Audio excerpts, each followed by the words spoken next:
Hey guys, Hector here, bringing you a little blip about homeowners, bundles.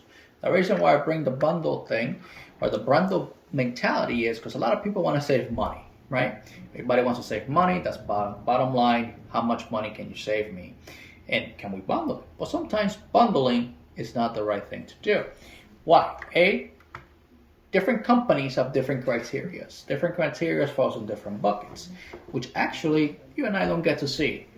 Who gets to see it is the actual people making a lot of money back there, the actuaries, product people that put this together. So you actually have to qualify for the company, any company, to accept you and their homeowners program. So if you're someone that is coming in with 15 different claims or even 3 claims, the company might not want you because you're going to cost them money. Whether, obviously, if it's your fault, not your fault, weather related, etc. Unfortunately, that's the name of the game. You got a problem with that, take it up with the insurance commissioner and everybody else. Anyway, talking about different forms. There are 8 different forms in the homeowners family. However, you mostly see 4 of them. Why? Because either you're buying a new home, or you're renting out an apartment, or you're renting out a home. So we have form 1, 2, 3, and we have 4. Forms 1, 2, 3, and 4. Forms 1, 2, and 3 is for a homeowner. I'm buying a new house, or I have a house, or I inherit a house, and I'm going to live in it. That homeowners comes with form 3 is mostly what you will see most agents do. Then you have form 5, which becomes now a all-risk policy all around in terms of your contents and your building. Form 3 gives you all risk on the building, now the contents. What do I mean by that? Form 3 gives you the most coverage because it excludes, and you can read this in your deck page and your policy jacket, it excludes what's not covered.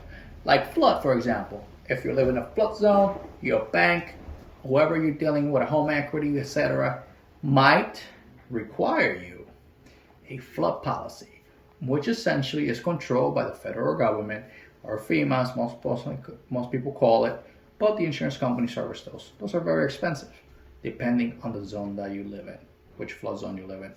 Anyway, that's why Form 3 is very, very important that you ask your insurance agent if you have that.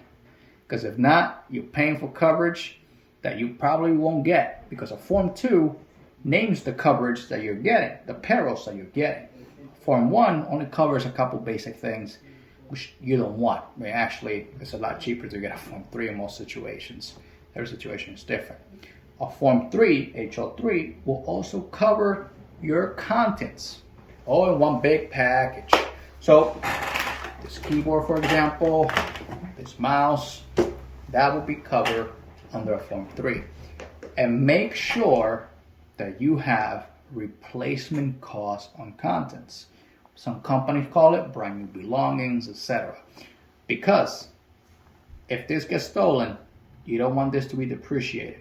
You want to get a brand new item. Very important. Form 4, quickly, is when you're renting an apartment, a house, a condo, renting. So you're covering your contents and liability and a couple other things that we can go on later on. But anyway, that's a short little blip about homeowners, especially if you're buying a brand new home.